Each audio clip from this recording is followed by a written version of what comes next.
তুমি ভীতু ভীতু। তুমি শুধু কথাই বলতে পারো, শুধু কথা। তুমি কিচ্ছু পারো না। ক্ষমতা থাকলে কিছু করে দেখাও। তুমি কি আমার কথা শুনতে পাচ্ছ? যদি আমার কথা শুনতে পাও তাহলে আমি যা বলছি তা তোমাকে করতে হবে। মেরে ফেলো, মেরে ফেলো ওকে। আমার কথা শোনো, আর যা আমি বলছি তা তুমি করো। মেরে ফেলো ওকে। ইওর অনার, সমস্ত সাক্ষী আর প্রমাণ এটাই বলছে যে এই খুন ইনিই করেছেন। না না জজ সাহেব, এগুলো সব মিথ্যে। মিথ্যে তো আপনিই বলছেন ম্যাডাম, খুন আপনিই করেছেন। না জজ সাহেব, আমি একদম নির্দোষ, এগুলো সব ভুল। ইওর অনার, ইওর অনার, হ্যাঁ হ্যাঁ, আমি শুনছি। বলো কি বলতে চাও? ইওর অনার, আমার প্রতিপক্ষ বন্ধুর মানে নীলেশ বাবুর কাছে প্রমাণ করার মতো কিছুই নেই। কোর্টের মূল্যবান সময় যেন নষ্ট না হয়। ইওর অনার, কোর্টের সময় নিঃসন্দেহে মূল্যবান, কিন্তু তার থেকেও অনেক বেশি মূল্যবান একজন নির্দোষের জীবন। আমি প্রমাণ করে দেবো। আমার কথা শোনো, আর যা আমি বলছি তা তুমি করো। মেরে ফেলো অর্ডার ওকে। অর্ডার। রায় ঘোষণার আগে আদালত 2 ঘন্টার জন্য স্থগিত রাখা হচ্ছে। That's all.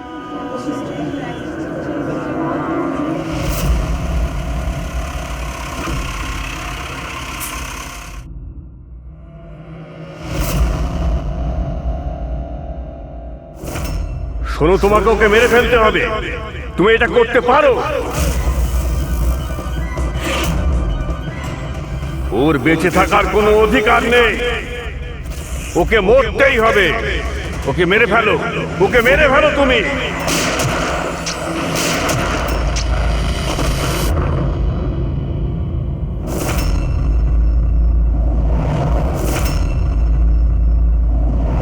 স্যার, এরা বলছে যে প্রীতিকা এখানে ছিল যখন জাজ শ্রীকান্ত এখানে আসে আর ওর ওপরে গুলি চালায়। তারপরে ও এখানে এসে নিজেকেই নিজে গুলি করে দিয়েছে। ওখানে যখন এসব ঘটনা ঘটে তখন যারা ছিল তারা কোথায়? তারা কোর্টরুমে আছে।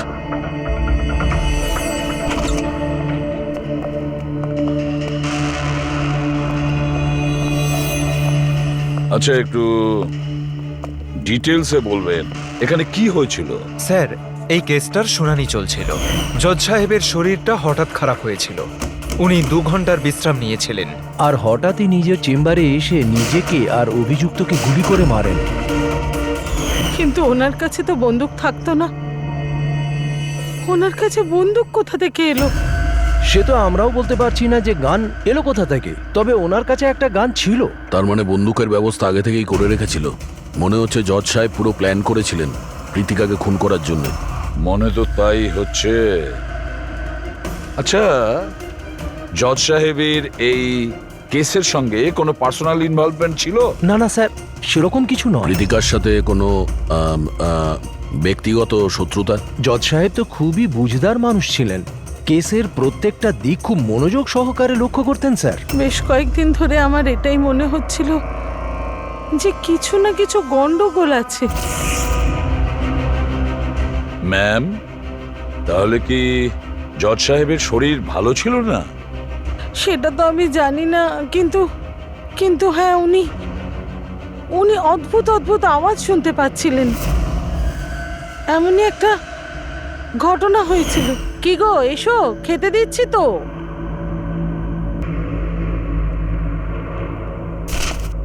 এই প্রতিবেশীদের কথার আর শেষই নেই।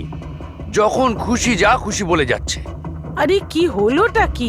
এত বিরক্ত হওয়ার কি আগে আছে? গিয়ে পড়শিদের মুখটা বন্ধ করো। ওদের বকবক শোনার আমার কোনো ইচ্ছে নেই। কি যে বলো না তুমি। প্রতিবেশীরা তো গত 1 মাস ধরে লন্ডনে আছেন। আরে ওনাদের গলা এখানে কি করে আসবে? কি উল্টো পাল্টা বলছো? কি গো কৌশল, জানি না যে ওর কি হয়েছে, এমন অদ্ভুত ব্যবহার করছে। আর ওই জানো তুমি, ও প্রতিবেশীদের গলা শুনতে পাচ্ছে, যেখানে ওরা কেউ বাড়িতে নেই, বিদেশে গেছে। কাকে বলছো এইসব? কাকে বলছো? আর তুমি কি মনে করো আমি মিথ্যে কথা বলছি? কি দেখছো এইভাবে? নাটক বন্ধ করো। বলো, তোমরা এই ঘরে কি লুকিয়ে রেখেছো? বলো আমাকে, বলো। আমি সব জানি, সব জানি আমি। তুমি আমাকে পাগল করার চেষ্টা করছো না? হ্যাঁ, কি যে বলো না তুমি, কি হয়েছে তোমার? হ্যাঁ, নিজের অবস্থা দেখো, কি দশা হয়েছে তোমার। আর এখানে কেউ নেই, কার গলা শুনতে পাচ্ছ তুমি? নন্দিনী, আমি ওদের কথা শুনতে পাচ্ছি। এখানেই আছে, এখানেই আছে, কিন্তু আমি কারো কথা শুনবো না, কারোর কথা শুনবো না। আচ্ছা, ওনার কোনো মানসিক রোগ ছিল না তো? না না স্যার, 15ই এপ্রিল অব্দি তো উনি ভালোই ছিলেন, কিন্তু হ্যাঁ, রেড ক্যান্ডি হসপিটালে যে গেলেন তারপর থেকেই এই সমস্ত ঘটছে। Red candy hospital? হ্যাঁ, স্যার, এই হসপিটালে গিয়ে দেখি কি হয়েছিল ওখানে যে হঠাৎ এই জজ সাহেব এরকম ব্যবহার করতে শুরু করলেন। স্যার, এই কেসটায় তাহলে আর বাকি কি রইল? যেই লোকটা খুন করেছিল সেই নিজেকে মেরে ফেললো। সেটাই তো খোঁজ নিতে হবে ফেডরিক, সেটাই তো খোঁজ নিতে হবে যে একজন জজ সাহেব তার সামনের অভিযুক্তকে কেন গুলি করলেন আর খুনি বা কেন করলেন, আর তাছাড়াও তারপরে নিজেকে উনি গুলি করলেন কেন? স্যার, হসপিটাল অথরিটি বলল যে জজ সাহেব এখানে সাইকিয়াট্রিক ট্রিটমেন্টের জন্য নয়, বরঞ্চ ডেন্টিস্টের সঙ্গে কথা বলতে এসেছিলেন। ডেন্টিস্টটা কে? Sir, doctor Raman. Hello sir, বলুন আপনাদের কি হেল্প করতে পারি? এখন তো আপনি ডক্টর রমনকে ডাকুন, আর সঙ্গে ওর অ্যাসিস্ট্যান্ট। ডক্টর রমন 15ই এপ্রিল জজ সাহেব শ্রীকান্ত আপনার সঙ্গে দেখা করতে এসেছিল। আগে হ্যাঁ স্যার, কিন্তু ওনার মৃত্যুর সাথে আমার কি সম্পর্ক? আমাকে কেন জিজ্ঞেস করছেন? আমরা এটা জানতে চাইছি যে যখন আপনি ওনাকে দেখেছিলেন তখন ওনার কি মাথার কোনো সমস্যা ছিল? না স্যার, আমি তো সেরকম কিছু দেখিনি। স্যার, ওনার মানসিক কোনো রকম রোগ ছিল না। উনি 9 বছর ধরে ডক্টর রমনের পেশেন্ট। 9 বছর ধরে? তার মানে আপনারা ওনার সম্বন্ধে অনেক কিছুই জানেন। অনেক কিছু নয় স্যার, সব কিছু। আচ্ছা, আর কি জানেন একটু বলতে পারবেন? আপাতত এইটুকুই বলতে পারি যে উনি খুব শর্ট টেম্পার্ড ছিলেন, খুব তাড়াতাড়ি উনি রেগে যেতেন, বাট মানসিক অসুস্থ নয়। যদি ওনার কোনো মানসিক রোগই না থাকে তাহলে উনি আওয়াজগুলো কেন শুনতে পেতেন? কি হয়েছিল কি ওনার? কিন্তু স্যার, আপনি এর মধ্যে মেডিকেল এক্সপ্লেনেশন কেন খুঁজছেন? আমরা এতটা মেডিকেল এক্সপ্লেনেশন কেন খুঁজছি? দয়া, কোনো লোক হঠাৎ করে কারোর ওপরে এভাবে কেন গুলি চালাবে? সে কি নর্মাল মানুষ? না, কিছু না কিছু গোলমাল আছে, কিছু তো একটা আছে, কিন্তু কি?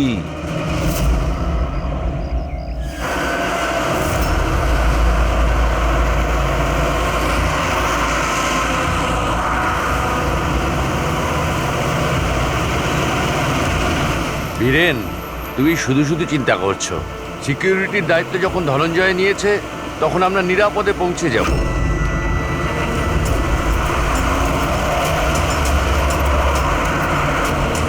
সে কথা তো ঠিক, কিন্তু আপনি তো হুমকি পাচ্ছেন। দেখো বীরেন, আমাদের এই কাজে অনেক হুমকি টুমকি আসে, আর এইসব হুমকি টুমকিতে আমি একেবারেই চিন্তিত নই। তা নয়, ভয় তো আমিও পাচ্ছি না, কারণ আমি ধনঞ্জয় আর টিমকে পুরো ভরসা করি।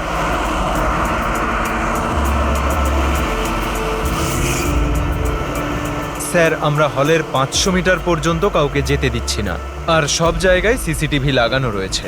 এটা খুব সহজ ধনঞ্জয়, ভীতু হয়েও না। আমি জানি এই কাজ তুমি সম্পূর্ণ করবে, তাও একেবারে নিজের হাতে। তুমি শুনতে পাচ্ছ তো ধনঞ্জয়? তুমি ভীতু নও, ভীতু নও, তুমি ভীতু নও, তুমি তুমি এই কাজটা সম্পূর্ণ স্যার। করবে। ব্লক বি এর অ্যারেঞ্জমেন্টের ব্যাপারে তুমি কি বলছিলে? স্যার, আমি ব্লক বির সম্বন্ধে কথা বলিনি। স্যার, আপনি ঠিক আছেন তো? আপনার শরীর খারাপ মনে হচ্ছে। আমার শরীর ঠিক আছে, একদম ঠিক আছে।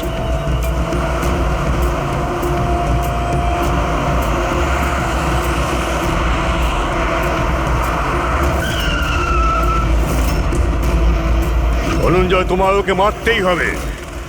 মেরে ফেলো ওকে, ওকে মেরে ফেলো, ওকে মেরে ফেলো ধনঞ্জয়, মেরে ফেলো। গাড়ি থামাও।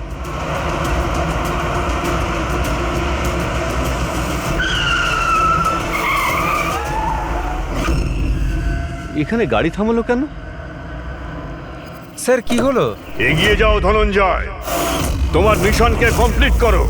মেরে ফেলো ওকে, ভীত হয়েও না ধনঞ্জয়, মেরে ফেলো ওকে। তুমি তুমি এটা করতে পারো, ধনঞ্জয় এদিকে কেন আসছে? এগিয়ে যাও ধনঞ্জয়, ওকে মেরে ফেলো, মেরে ফেলো ওকে, ওকে মেরে ফেলো। আমি দেখছি, দাঁড়াও। ওকে। কি হয়েছে ধনঞ্জয়? গাড়ি আটকালে কেন? তুমি এটা করতে পারো ধনঞ্জয়, ওকে মেরে ফেলো।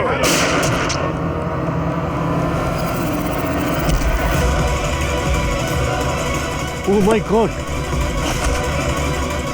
সঞ্জিত বাবু, আপনার কি হলো?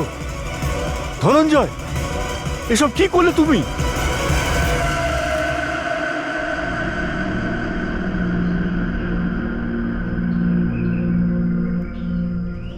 মন্ত্রী সিকিউরিটি ইনচার্জ উনিই ছিলেন? হ্যাঁ স্যার, ধনঞ্জয় বাবু উনি ইনচার্জ ছিলেন। অদ্ভুত স্যার, যাকে বডিগার্ড রেখেছিল সেই মেরে দিল। মন্ত্রী মশাইকে মারার কোনো বিশেষ কারণ? স্যার এটা তো ধনঞ্জয় স্যারই বলতে পারবেন। আচ্ছা, একটা কথা বলো, গুলিটা ভেতর থেকে মেরেছে না বাইরে থেকে? স্যার গাড়ির বাইরে থেকে মেরেছে। ধনঞ্জয়, ধনঞ্জয়, শকে আছে মনে হচ্ছে। তোমরা কোথায় যাচ্ছিলে? স্যার একটা চিলড্রেন ফাউন্ডেশনের মিটিং ছিল, ওখানে যাচ্ছিলাম। আমাদের গাড়ি আগে ছিল আর মিনিস্টারের গাড়ি পেছনে। আর আমি ধনঞ্জয় স্যারের সাথে সিকিউরিটির ব্যাপারে কথা বলছিলাম, কিন্তু উনি আমার কোনো কথায় মনোযোগ দিচ্ছিলেন না। আর কেমন কেমন যেন বিহেভ করছিলেন স্যার, আর দেখে মনে হচ্ছিল যেন খুব টেনশনে আছে। আমি জিজ্ঞেস করলাম কি হয়েছিল, উনি কেমন উল্টোপাল্টা কথা বলতে লাগলেন। স্যার, জজ শ্রীকান্তের সঙ্গেও তো এটাই হয়েছিল। আচ্ছা, এই দুটো কেস একই রকম নয় তো? আর কেউ ছিল মন্ত্রীবাবুর সঙ্গে? স্যার বীরেনবাবু। বীরেনবাবু, হ্যাঁ স্যার। আপনি মন্ত্রীবাবুর সঙ্গে ছিলেন তো? হ্যাঁ স্যার, আমি ছিলাম। মন্ত্রীমশাই আপনাকে কিছু বলেছেন এই ধনঞ্জয়ের ব্যাপারে? স্যার, মিনিস্টার সবসময় ধনঞ্জয়ের প্রশংসাই করতেন স্যার। ওনার প্রাণ সংশয় ছিল। এই কিছুদিন আগেই ধনঞ্জয় ওর প্রাণ বাঁচিয়েছিল। বড় অদ্ভুত ব্যাপার স্যার, কিছুদিন আগে যেই লোকটা নেতার প্রাণ বাঁচালো, আজ সেই লোকটাই তাকে খুন করলো। আচ্ছা, গুলি মারার পরে ধনঞ্জয় পালিয়ে যাওয়ার চেষ্টা করেছিল? না স্যার, বরং নিজেকে গুলি মারার চেষ্টা করেছিল। স্যার, অনেক কষ্ট করে সিকিউরিটি গার্ডরা ওকে আটকেছিল স্যার। অদ্ভুত ব্যাপার স্যার। জজ শ্রীকান্ত খুন করার পরে নিজেকে নিজে গুলি মেরে দিয়েছিল, আর এও নিজেকে গুলি করার চেষ্টা করেছিল। একটা কাজ করা যাক, ধনঞ্জয়কে বিউরোতে নিয়ে যাই, ওখানে গিয়েই জিজ্ঞাসাবাদ করব আমরা। আর একটা কথা বুঝতে পারছি না দয়া, খুন করার পরে খুনি তার নিজেকে গুলি কেন করছে? কেন?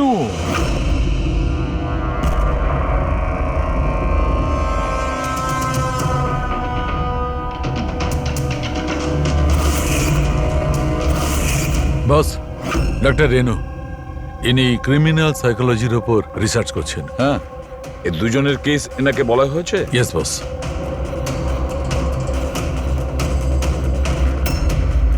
আমার ছেলে কোথায়? আমি ওর কাছে যাব। ইনি মিনিস্টারের সিকিউরিটি ইনচার্জ ধনঞ্জয়ের মা। ও, ওকে এখানে কেন এনেছেন? দেখুন, আপনার ছেলে মন্ত্রীবাবুকে খুন করেছে। না না, আমার ছেলে কাউকে খুন করতে পারে না। ও তো নিজেই অসুস্থ, ওর মানসিক পরিস্থিতি ঠিক নেই। কি কি অসুখ হয়েছে আপনার ছেলের? গত কিছুদিন ধরে ও কিছু কিছু আওয়াজ শুনতে পেত।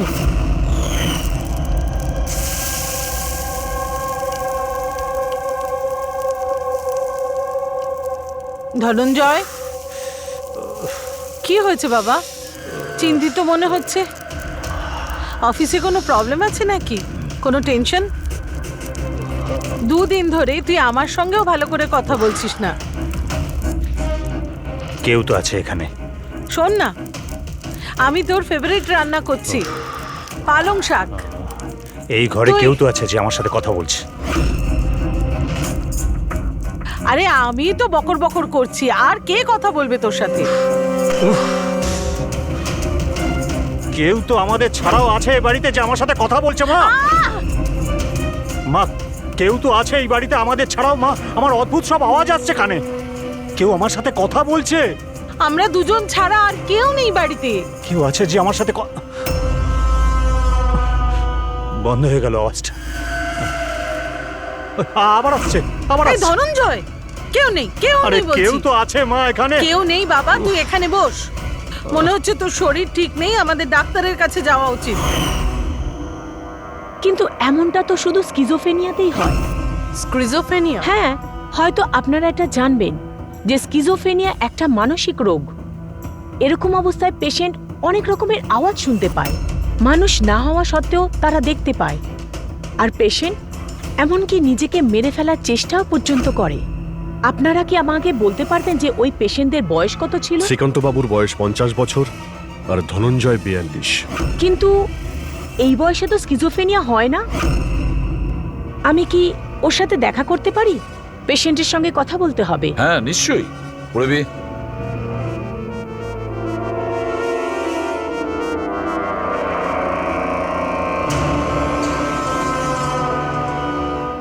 ধনঞ্জয়, তুমি সঞ্জিতকে কেন মেরেছো? তোমায় কিছু জিজ্ঞেস করলাম। ধনঞ্জয়, তুমি সঞ্জিতকে কেন মেরেছো? অদ্ভুত সব আওয়াজ কানে আসছিল, যে আমাকে উত্তেজিত করছিল। বলছিল যে আমি একটা কাপুরুষ, আমি একটা, আমি কারো খুন করতে পারবো না। আর ওই আওয়াজটা আমায় এমন উত্তেজিত করলো যে আমি খুনই করে দিলাম।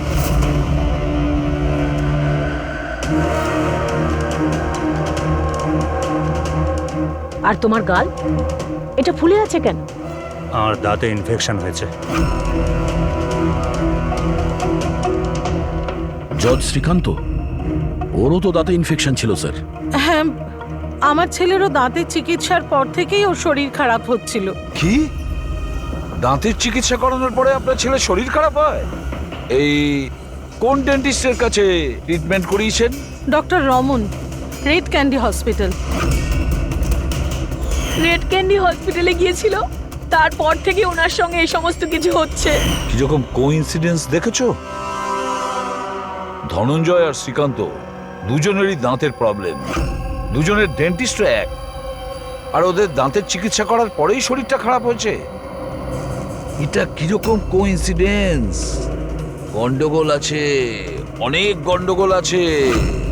এই ধনঞ্জয় আর জজ শ্রীকান্তর দাঁতের এক্সরে বের করো, বোঝা তো যাবে এর পেছনে কি কারণ আছে।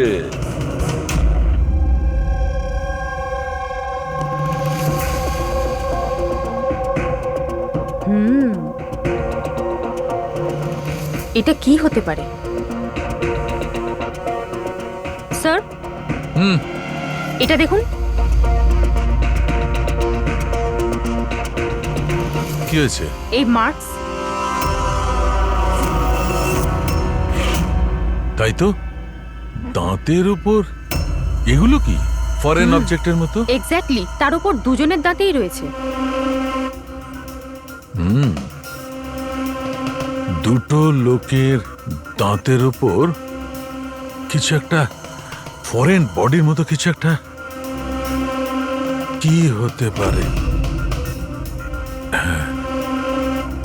সারিকা, হ্যাঁ এক কাজ করো, এসিপি সাহেবকে ফোন করো, ওনাকে বলে দাও কেসের সূত্র পাওয়া গেছে।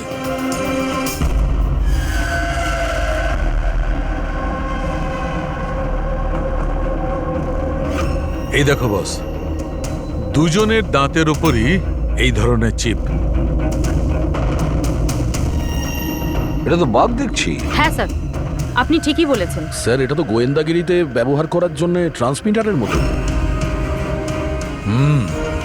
বস, এর জন্যেই শ্রীকান্ত আর ধনঞ্জয় ওই আওয়াজ শুনতে পেত। তাহলে এই চিপটা ট্রিগারের কাজ করছিল, এর মাধ্যমে ওই উস্কানির শব্দ ওর কানে পৌঁছচ্ছিল, আর সেই জন্যই ওরা খুন করতে বাধ্য হচ্ছিল। আমার তো মনে হয় এই কাজটা ডক্টর রমনেরই। উনিই দাঁতের চিকিৎসা করেছেন। জিজ্ঞাসাবাদ করতে হবে ডক্টর রমনকে, আর একজন এক্সপার্টকেও ডাকো। আর ট্রান্সমিটারের ব্যাপারে পুরো ব্যাপারটা আমাদের জানতে হবে। ডক্টর রমন, দাঁতের মধ্যে ট্রান্সমিটার লাগাতেও আপনি শুরু করে দিয়েছেন? ট্রান্সমিটার? হ্যাঁ। কোন ট্রান্সমিটারের কথা বলছেন আপনারা? সেই ট্রান্সমিটারের কথা বলছি যেটা জজ শ্রীকান্ত তার সিকিউরিটি অফিসার ধনঞ্জয়ের দাঁতে পাওয়া গিয়েছে। দেখুন, আমার কথা বিশ্বাস করুন, আমি কোনো ট্রান্সমিটার লাগাইনি। এসব কি বলছেন কি আপনারা? ডাক্তারবাবু, দাঁতে ট্রান্সমিটার লাগাবেন কেন? স্যার, আপনারা আমাদের হসপিটালকে বরবাদ করতে এসেছেন।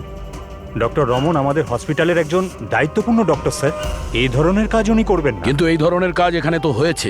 আমরা শ্রীকান্ত আর ধনঞ্জয়ের দাঁতের ভেতর থেকে এই ট্রান্সমিটার পেয়েছি। আর এই ট্রান্সমিটারের কারণে ওনারা দুজন স্কিজোফেনি হয়ে যায়। স্যার ওনারা দুজন আমার খুব পুরনো পেশেন্ট। শ্রীকান্ত 9 বছর আর ধনঞ্জয় 2। স্যার আমি আমার পেশেন্টের সাথে এরকম করব কেন? এটা তো আপনি বলবেন। কেন ট্রান্সমিটার লাগালেন? আমার কথা বিশ্বাস করুন, আমি কোনো ট্রান্সমিটার লাগাইনি। কারণ ওনার কাছে ট্রান্সমিটার লাগানোর আর তাকে মোলার ইমপ্ল্যান্ট করানোর ট্রেনিংই নেই। উনি শুধুই একজন ডক্টর, ভালো দাঁতের ডক্টর। আর স্যার আমরা এখানে দাঁত লাগিয়ে থাকি, বানাই না। দাঁত তো অর্ডার দিলে বাইরে থেকে আসে। কোথা থেকে অর্ডার করেন আপনারা দাঁত? ডেনজা biocare. ডেনজা biocare. Hendrick, Pankaj, doctor রমনের চেম্বারটা ভালো করে চেক করো, প্রতিটা কোণা ভালো করে দেখো। আর কতজনের দাঁত ইমপ্ল্যান্ট করেছেন? আগে প্রায় 20 জনের। আচ্ছা, তাহলে ওই 20 জনের নাম আর ঠিকানা আমাদের চাই। দয়া স্যার, হতে পারে ওই 20 জনের জীবনও বিপন্ন।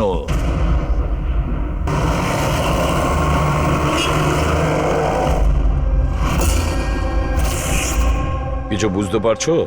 হ্যাঁ স্যার, একটু একটু বুঝতে পারছি। এই ট্রান্সমিটারটা ছোট্ট হলেও বেশ পাওয়ারফুল। কতটা রেঞ্জের? তাও ধরুন 15 থেকে 20 মিটার হবে। এই ট্রান্সমিটারের সাহায্যে কাউকে কন্ট্যাক্ট করতে চাইলে 15 থেকে 20 মিটারের মধ্যে থাকতে হবে। এর কি ফ্রিকোয়েন্সি ট্র্যাক করা যাবে? নিশ্চয়ই ট্র্যাক করা যাবে, কিন্তু তার আগে আমাদের জানতে হবে এই ট্রান্সমিটার কত হার্টজে কাজ করে। তাহলে খোঁজ নাও এটা কত হার্টজে কাজ করছে, কারণ ফ্রিকোয়েন্সিটা আমাদের জানা দরকার। যেখানে এর ফ্রিকোয়েন্সি অ্যাক্টিভ হবে সেখানেই আমাদের খুনি থাকবে। ঠিক আছে স্যার, আপনি একটু সময় দিন, আমি যত তাড়াতাড়ি সম্ভব বলছি। ঠিক আছে। এই কেসটা ঘুরে ফিরে ডক্টর রমনের দিকেই ইশারা করছে। সব সন্দেহের তীর ওর দিকেই যাচ্ছে।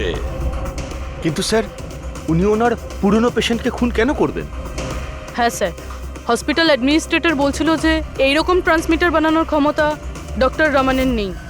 সন্দেহের মধ্যে এই কবিতা আর বীরেনও তো আছে। হতে পারে এদের মধ্যেই কেউ মেরেছে। হতে পারে দয়া, নিশ্চয়ই হতে পারে, কিন্তু সে যেই হোক, সে 15 থেকে 20 মিটারের মধ্যেই কাজ করেছে। আর ওই 20 জনের ব্যাপারে কি খোঁজ নিয়েছো? না স্যার, ওদের মধ্যে কোনো কানেকশন নেই। এমনকি শ্রীকান্ত আর ধনঞ্জয়, ওরাও একে অপরকে চিনত না। তবু বলছি, তুমি ওই 20 জনের কাছে যাও, জিজ্ঞাসাবাদ করো, ওনাদের সাথেও কি একই ঘটনা ঘটছে যেটা শ্রীকান্তের সঙ্গে হয়েছে। আরো একটা কথা, লয়ারের চেম্বার আর চেম্বুর খোঁজ নাও, ওখানে কটা সেলফোন অ্যাক্টিভ ছিল ওই খুনের সময়। আর দয়া, আর ওই দাঁত তৈরির কোম্পানিতে খোঁজ নাও, দেখো কে এমন আছে যে দাঁতের মধ্যে ট্রান্সমিটার ফিট করে দেয়।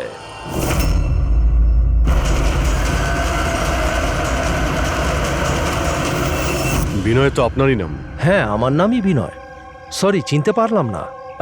আমরা সিআইডি অফিসার। কেন স্যার, আমি কি কোনো ভুল করেছি? না না, আপনি কোনো ভুল করেননি। অ্যাকচুয়ালি আমরা একটা কেসের ব্যাপারে জিজ্ঞাসাবাদ করতে এসেছি। আপনার দাঁতের মধ্যে কোনো প্রবলেম ছিল না? হ্যাঁ। আচ্ছা, চিকিৎসা কোথায় করেছিলেন আপনি? Red candy hospital. আচ্ছা, ট্রিটমেন্ট করানোর পরে আপনার কোনো সমস্যা হয়েছে? আই মিন, কোনো অদ্ভুত ধরনের শব্দ শুনতে পাচ্ছেন, বা মানে কেউ কোনো অর্ডার দিচ্ছে কিছু করার জন্য? না, সেরকম কিছু নয়, তবে 2-1 ব্যথা হয়েছিল। সে তো নর্মাল, দাঁত লাগাবেন যখন একটু আধটু ব্যথা তো করবে। ঠিক আছে, যদি কোনো সমস্যা হয় তাহলে আপনি অবশ্যই আমাদের বলবেন। আর হ্যাঁ, অচেনা কারোর কোনো কথা শুনবেন না, আর কেউ যদি ডাকে কোনো অচেনা জায়গাতে যাবেন না। ওকে, ঠিক আছে, মনে রাখবেন কথাগুলো। ঠিক আছে।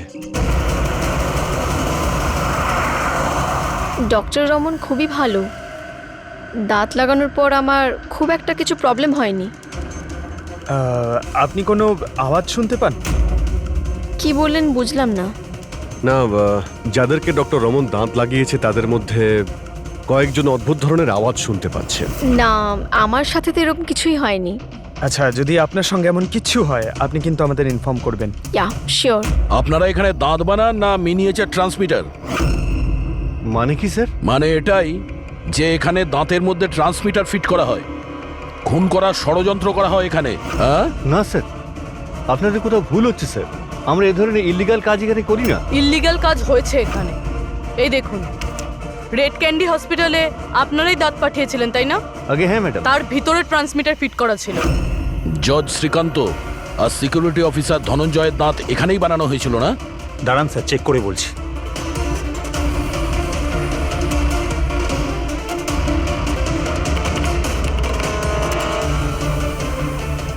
হ্যাঁ স্যার, দাঁত তো এখানেই বানানো হয়েছে, কিন্তু যদি আমাদের এমপ্লয়ি রূপালী থাকতো যে এই দাঁত বানিয়েছে, তাহলে সত্যিটা জানা যেত।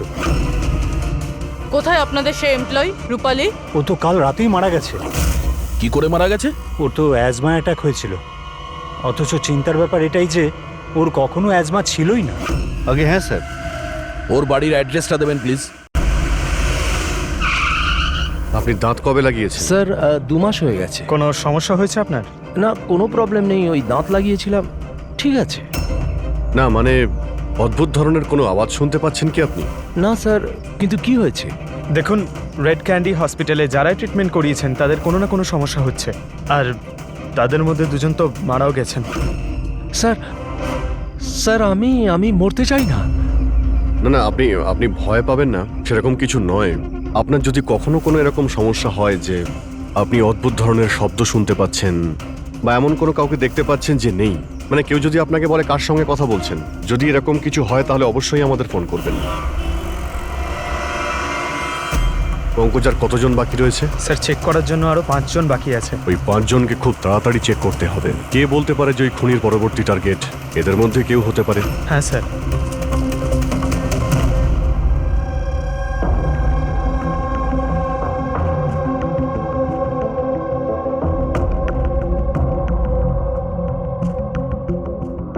হ্যাঁ শোনো, কিছু জানতে পারলে? স্যার, আমি প্রায় জেনে ফেলেছি, আর একটু সময় দিন। স্যার, হ্যাঁ প্যাড্রিক। জজ সাহেব আর সঞ্জিতের সম্পর্ক আছে স্যার। আচ্ছা, কিরকম সম্পর্ক? স্যার, এই কেস ফাইলটা দেখুন। 2009 সালে একজন ডাক্তার রিসার্চ করছিলেন, কিন্তু ওনার গ্রান্ট এই নেতা ক্যান্সেল করে দিয়েছিলেন।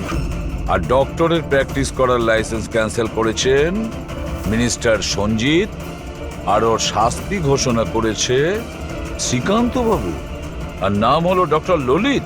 স্যার, এই ডক্টর ললিত আসলে কে? খোঁজ নিতে হবে ডক্টর ললিত কে আর কি ব্যাপারে তিনি রিসার্চ করছেন। তো আপনার মেয়ে টুথ ইমপ্ল্যান্ট করিয়েছে? হ্যাঁ, এই তো 2 দিন আগেই ইমপ্ল্যান্ট করিয়েছে রেড ক্যান্ডি হসপিটাল থেকে। স্যার, যেদিন থেকে টুথ ইমপ্ল্যান্ট করিয়েছে অদ্ভুত অদ্ভুত কথা বলে আর খুব ভয় পেয়ে থাকে। মা, মা, কি হলো, কিছু চাই? বাড়িতে কেউ এসেছে? কেউ আসেনি তো। না মা, কেউ তো এসেছে। আমি আছি, তুই আছিস, আর বাবা তো হংকং এ গেছে। আর কেউ এলে তো বেল বাজাবে, বেলও তো বাজেনি।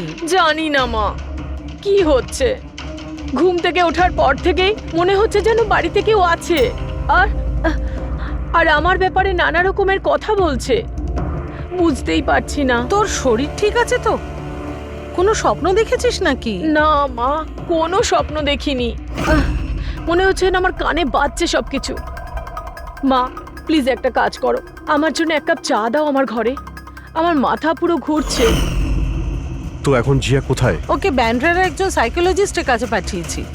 দেখুন, আপনি এক্ষুনি ওই সাইকিয়াট্রিস্টের অ্যাড্রেসটা দিন। ওর সঙ্গে দেখা করাটা খুবই জরুরি। নাম্বারটা নিয়ে নাও। হ্যাঁ। জিয়া, আজ তোমাকে ওই কাজটা কমপ্লিট করতেই হবে। তোমাকে যেভাবেই হোক ওকে মারতেই হবে। ওকে বাঁচিয়ে রাখলে চলবে না। যত তাড়াতাড়ি হোক মেরে ফেলো ওকে। ওকে মেরে ফেলতেই হবে।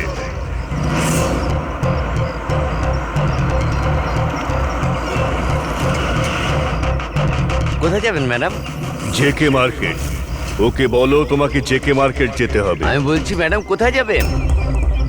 JK market. আচ্ছা বসুন।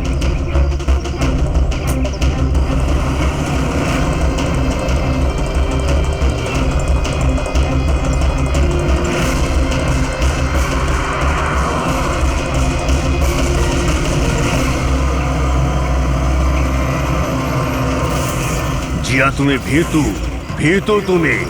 তুমি কিচ্ছু করতে পারো না। 1 নম্বরের ভীতু তুমি। মিথ্যে, আমি ভীতু নই, আর আমি কাউকে মারতে পারবো না। ম্যাডাম, আপনি আমাকে কিছু বললেন? হ্যাঁ, না না, আমি কিছু বলিনি। না, কিছু বলিনি, আমি এমনি একা একা কথা বলছিলাম।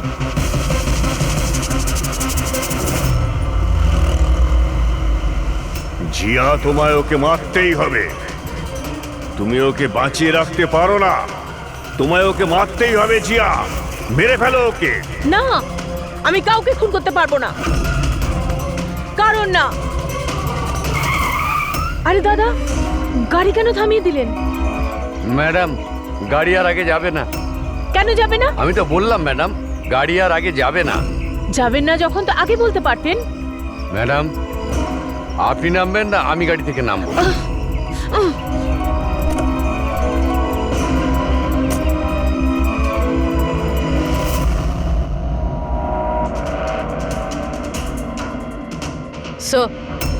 স্যার, ওয়াচম্যান আর প্রতিবেশীরা বলছিল রূপালী 3 মাস আগে শিফট করেছিল আর একা এসেছিল। একটু চেক করি ভালোভাবে।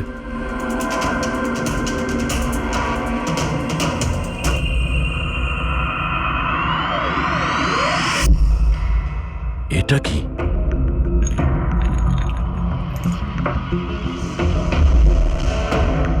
এতগুলো ইয়ার ট্রান্সমিটার?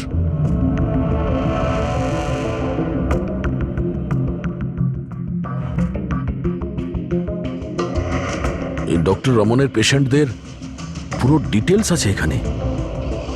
এই দেখো স্যার, এই জিয়া তো সেই যার ব্যাপারে অভিজিৎ স্যার আমাদের বলেছিল। স্যার, এই রূপালী এ কারোর হাতের পুতুল ছিল না তো? হতে পারে, হতে পারে খুনি জেনে গেছে যে আমরা রূপালী পর্যন্ত পৌঁছে যাব, তাই মেরে দিয়েছে ওকে।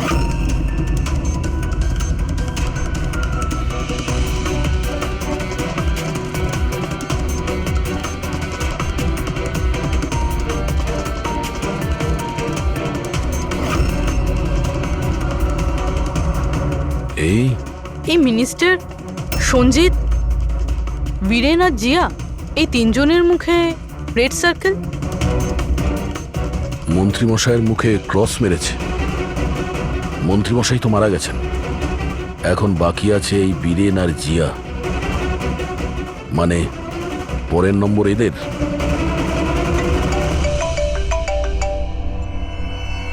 হ্যাঁ অভিজিৎ। দয়াই জিয়া সাইকিয়াট্রিস্টের সঙ্গে দেখা করতে গিয়েছিল, কিন্তু ওখানেও পৌঁছয়নি। আচ্ছা, আমরা এখানে রূপালীর বাড়িতে একটা ফটো পেয়েছি যার মধ্যে মন্ত্রীমশাই, সঞ্জিত, বীরেন আর জিয়া আছে। এই মন্ত্রীমশাইয়ের মুখের ওপর তো ক্রস মারা আছে, কিন্তু এই দুজনের মুখের ওপর লাল পেন দিয়ে সার্কেল করা আছে।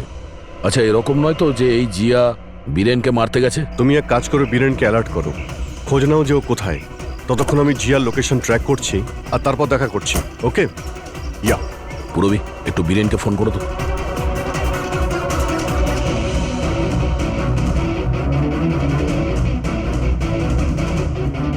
স্যার, বীরেনের ফোন তো বন্ধ আসছে। পেয়েছি স্যার। হ্যাঁ স্যার, এই ট্রান্সমিটার 1.8 মেগাহার্টজ থেকে 2 মেগাহার্টজের মধ্যে কাজ করে। গ্রেট। 1.8 মেগাহার্টজ থেকে 2 মেগাহার্টজ। হ্যাঁ স্যার। দেখ, আমার কথাটা মন দিয়ে শোনো। হ্যাঁ, প্রথমত ফেডরিক দারুণ কাজ করেছে। রিসার্চ করে এমন নাম বার করেছে যার কানেকশন মিনিস্টার সঞ্জিত আর জজ শ্রীকান্তর সঙ্গে। সেই লোকের নাম হলো ডক্টর ললিত। হ্যাঁ, ডক্টর ললিত। ইয়েস, আমার তো এই ডক্টর ললিতকে খুব গোলমেলে মনে হচ্ছে। আমার তো ওকেই সন্দেহ হচ্ছে, কারণ ডক্টর ললিতের কয়েক বছর আগে মিনিস্টার সঞ্জিত ডক্টর ললিতের প্র্যাকটিস করার লাইসেন্স ক্যান্সেল করে দিয়েছিল। আর তারপরে ওই ডক্টর ললিতকে জজ শ্রীকান্ত তার রায় ঘোষণা করেছেন। আর ফলাফল কি হলো? প্রথমে খুন হলো জজ শ্রীকান্ত, আর তারপরে মিনিস্টার সঞ্জিত মারা গেলেন। এই খুন কে করতে পারে? ডক্টর ললিতই করতে পারে। ওরই কানেকশন ছিল এই দুজনের সঙ্গে। ব্যাস, এবার ডক্টর ললিত যে ফ্রিকোয়েন্সি থেকে অপারেট করতো সেটা জানা গেছে। হ্যাঁ, টেকনো এক্সপার্ট আমাদের বলে দিয়েছে 1.8 মেগাহার্টজ থেকে 2 মেগাহার্টজ। ব্যাস, ওই ফ্রিকোয়েন্সি থেকে আমরা ট্যাপ করব ডক্টর ললিতকে। জানা যাবে যে ডক্টর ললিত কার কার সাথে কথা বলে এবং কি কথা বলে। আর দয়া, রেডিও ফ্রিকোয়েন্সি 1.8 মেগাহার্টজ থেকে 2 মেগাহার্টজ আমাদের সমস্ত পুলিশ স্টেশন এবং রেডিও ভ্যানকে জানিয়ে দাও। এবার দেখব আমরা কতদূর পালাতে পারে এই ডক্টর ললিত।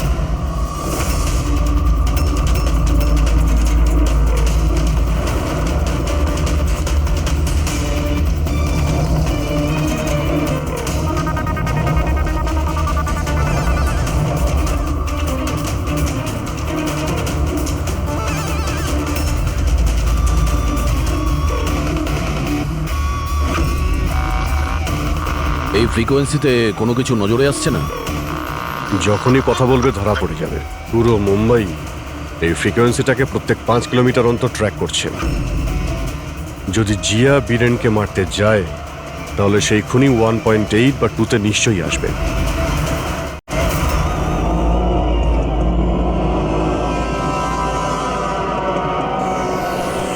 এগিয়ে যাও জিয়া, তোমার কাজটা সম্পূর্ণ করো। এটা কে হতে পারে যে সঞ্জিতের খুনের ব্যাপারে আমাকে এখানে ডেকে পাঠিয়েছে? জিয়া, ওকে মারতে হবে তোমায়। ওর বেঁচে থাকার কোনো অধিকার নেই।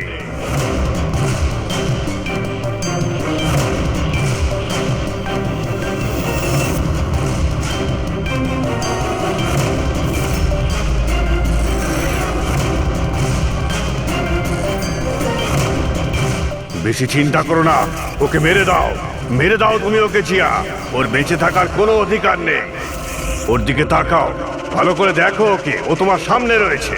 কিল হিম। ওর বেঁচে থাকার কোনো অধিকার নেই। ওরই গলার আওয়াজ। ফ্রিকোয়েন্সি লোকেট করো। দেখো, নিজের ব্যাগ থেকে গান বের করো।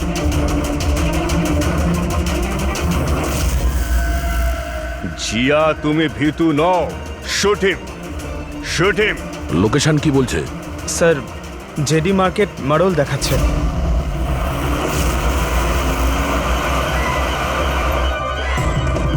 কামান জিয়া, মারো, মারো ওকে, মারো ওকে। স্যার, এসব কি হচ্ছে? ও আমাকে কেন মারতে চাইছিল? কেউ আমাকে ফোন করে বলে যে সঞ্জিতের খুনির ব্যাপারে আমাকে বলবে। ঘাবড়াবেন না, এটা একটা প্ল্যান ছিল। আপনি এখন সেফ আছেন, আপনি যেতে পারেন। ওকে স্যার, আমি যাচ্ছি। ওই খুনি এখানেই কোথাও আছে, ভিড়ের মধ্যে মিশে রয়েছে। সিগন্যাল তো এখানেই দেখাচ্ছে, এখানে।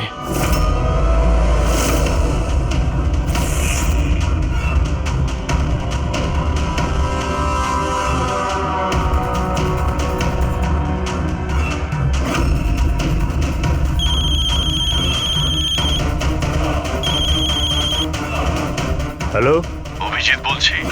মাঝে মধ্যে আমাদের সঙ্গে দেখা করো। আর এদিক ওদিকে কি দেখছিস? আমি তোর পিছনেই আছি, মিস্টার ললিত।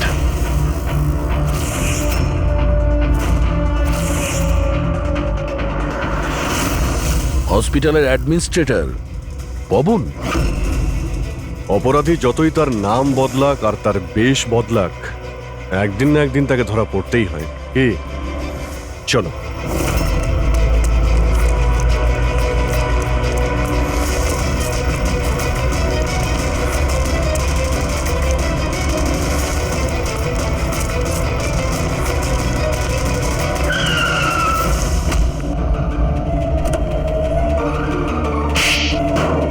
জজ শ্রীকান্ত আর মিনিস্টার সঞ্জিত, তুই এদের খুন কেন করলি?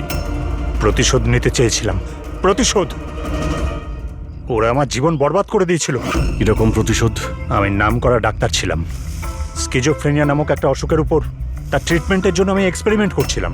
সফলও হয়েছিলাম। আমার অ্যাসিস্ট্যান্ট জিয়া এইচওডি বীরেনকে কমপ্লেন করে দিল। আর এইচওডি বীরেন তো মিনিস্টার সঞ্জিতের কাছেই আমার কমপ্লেন করে দিল। আর নেতা সঞ্জিত তোমার এই এক্সপেরিমেন্ট বন্ধ করে দেয়। হ্যাঁ, আমার প্রজেক্ট মাঝপথেই থেমে গেল। তাহলে তুই জেলে কি জন্য গিয়েছিলি? আসলে আমার গাফিলতির কারণে একটা মানুষের মৃত্যু হয়ে যায়।